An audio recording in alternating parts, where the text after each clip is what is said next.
Since its debut in 1984, Dragon Ball Z has taken the world by storm with the lovable son Goku and a cast of other assorted characters, capturing the imagination of fans everywhere. Written and illustrated by the legendary Akira Toriyama, Dragon Ball first appeared in the Weekly Shōnen Jump manga magazine before being adapted into the Dragon Ball and Dragon Ball Z anime, which most Western fans are familiar with. If you want to know more about it, here are some 7 must-know facts about the Dragon Ball Z franchise. Number 1. While this can be considered to be an open secret among fans of the series, most Western fans tend to forget that Dragon Ball drew most of its influences from the classic Chinese story, Journey to the West. Journey to the West chronicles the pilgrimage of the Tang Dynasty Buddhist monk, Xuanzang, who traveled through the western regions on a quest to obtain legendary Buddhist texts. While it may appear that Dragon Ball has little to no connection to the ancient Chinese novel, quite a few Dragon Ball Z personas have been inspired by the characters in Journey to the West.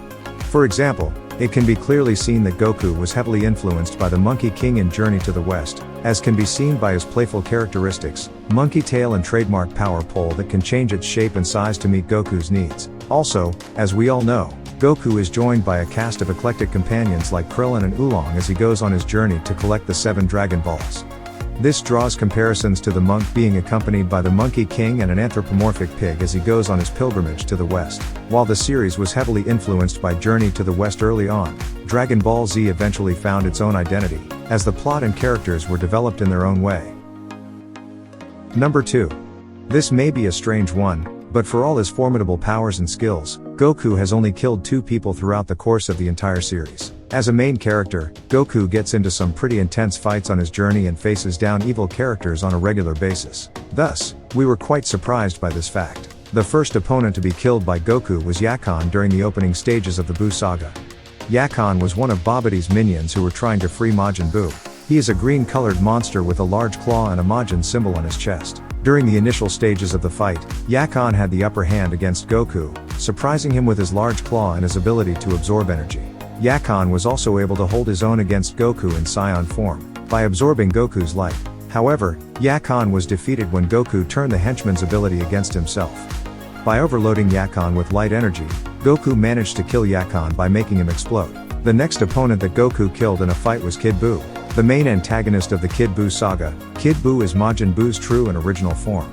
His unpredictability and evil nature made Kid Buu one of the most dangerous opponents that Goku has had to face down. Even with the help of Vegeta, Good Buu and Mr. Satan, Goku was hard-pressed to defeat the demon. Only after a long, hard-fought battle was Goku able to kill Kid Buu with his Spirit Bomb attack. Unlike the ruthless Vegeta who took delight in torturing and killing his opponents, Goku is too merciful to terminate his opponents, despite being given the opportunity. This highlights Goku's easygoing, friendly nature. Number 3. Given his reputation and the fact that dying characters is something of a joke in the Dragon Ball universe, it sure comes as a surprise that Goku has actually only died twice. When compared to the number of times that Yamcha and Krillin have been killed off, it looks like Goku has a pretty solid track record. Goku first died during the battle in which he and Piccolo teamed up to fight against Raditz. Despite the 2 combining forces, Raditz proved to be too much of a challenge for the both of them to face. In order to take down the Saiyan, Goku and Piccolo hatched a daring plan which involved Goku acting as bait. The ensuing fight saw Goku distracting Raditz by grabbing him from behind, while Piccolo used his beam cannon to blast a hole in Raditz, which killed Goku in the process. The next time Goku died was during the Cell Saga, where Goku sacrificed himself when Cell attempted to kill all of them by self-destructing.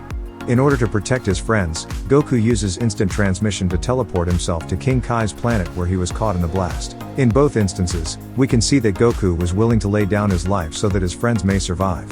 Although he was resurrected later by the Dragon Balls, this does not detract from the fact that Goku placed the lives of his companions above his own.